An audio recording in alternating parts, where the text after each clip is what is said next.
honestly, I'm tired of being stuck inside this home. I'm going to take a stand for women's rights. Hello, guys. We're going to be going over women's rights in our project. First, we're going to go over the cult of domesticity. The cult of domesticity isn't actually a cult, it's just a word used to describe the system of subjugation. The cult of domesticity supplied middle and upper class women with specific gender roles that would lock them inside their homes. This class system limited women's education and working ability outside their homes during the 19th century, but it also gave them a strong role inside their homes. Women were assigned the role of raising good, politically sound children and taking good care of their husbands. Although it allowed women to have a stronger role in the home than men, it usually restricted their roles outside the home. Anytime a woman could not be a part of a home due to low class or inability to keep a stable marriage, etc., women were forced into work to provide for themselves and their family if they had any kids. They were also labeled as unpure, fallen, or fatally flawed. Certain privileged women used their privilege to speak their voice or to find groups of other women who also shared the beliefs on public issues regarding women. On July 19th and July 20th of 1848, the Seneca Falls Convention was held in Seneca Falls, New York. The Seneca Falls Convention was the first women's rights convention in the United States and is often referred to as the birthplace of feminism. Originally known as the Women's Rights Convention, the Seneca Falls Convention fought for the social, civil, and religious rights of women. The convention consisted of five main organizers: 1. Elizabeth Cady Stanton, 2. Lucretia Mott, 3.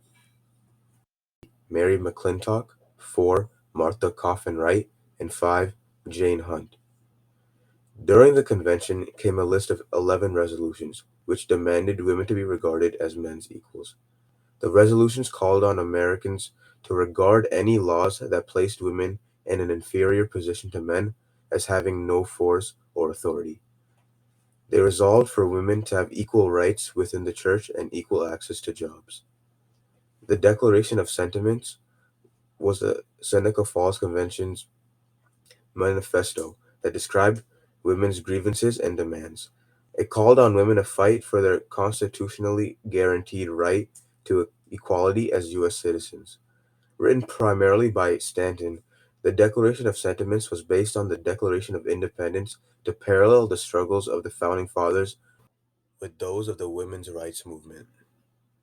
The Declaration of Sentiments begins by asserting the equality of all men and women and reiterates that both genders are endowed with unalienable right to life, liberty, and the pursuit of happiness. It argues that women are oppressed by the government and the patriarchal society of which they are a part of.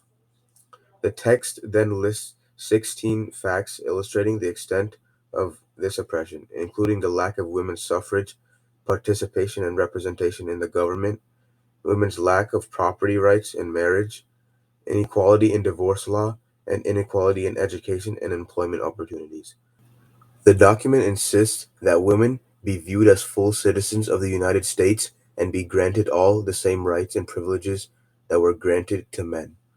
In conclusion, the Seneca Falls Convention established the beginning of a long battle for rights amongst women. Susan B. Anthony, one of the most visible leaders of the women's suffrage movement, she was born on February 15, 1820 in Adams, Massachusetts. She was inspired by the Quaker belief that everyone is equal under God, which caused her to fight for women to have equal rights. In 1851, Susan met Elizabeth Cady Stanton, and they worked together for 50 years to give women equal rights. She traveled the country giving speeches that demanded that women had the right to vote. Susan and Elizabeth co-founded the American Equal Rights Association, and in 1868 they became the editor of the Revolution, the official paper of the association, which helped spread the ideas of equality and rights for women. After the 14th and 15th Amendment, which gave slaves the right to vote, Susan and Elizabeth were mad due to the fact that it didn't give women the right to vote as well. They created the National Women's Suffrage Association to push for an amendment that gave the woman the right to vote. In 1872, Susan voted and was tried and fined $100, which caused many people to be angry, and this caused more attention to be brought to the suffrage movement. In 1876, she led a protest at the 1876 centennial of our nation's independence. There she gave a speech called the Declaration of Rights, which was written by Elizabeth and Matilda. In 1888, she helped merge the American Equal Rights Association and the National Women's Suffrage Association into the National American Women's Suffrage Association. She led this association until 1900, and she died in 1906, just 14 before the 19th Amendment was passed, which gave the woman the right to vote. Elizabeth Cady Stanton was an American writer and activist who was a leader of the women's rights movement in the U.S. during the mid to late 1800s. She was the main force behind the Seneca Falls Convention, the first convention to be called for the sole purpose of discussing women's rights, and she was the primary author of its Declaration of Sentiments. Her demand for women's rights to vote generated a controversy at the convention, but quickly became a central tenet of the women's movement. Stanton's reform gained more rights for women by allowing them to leave marriages that were harmful to them, their children, or their economic well-being.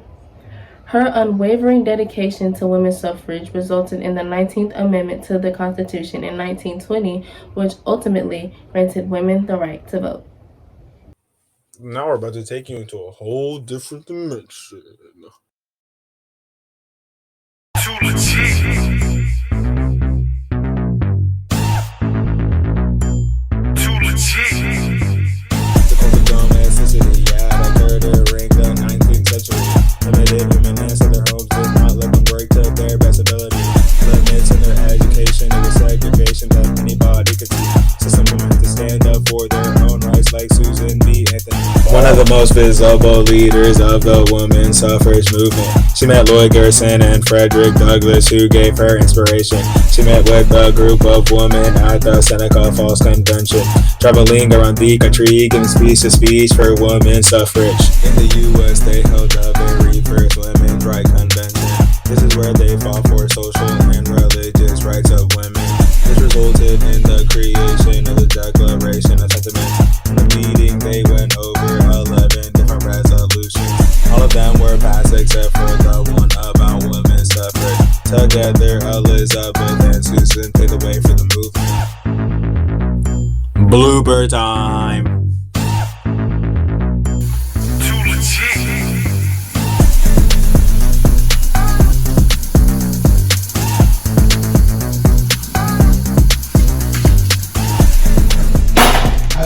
I'm tired of this.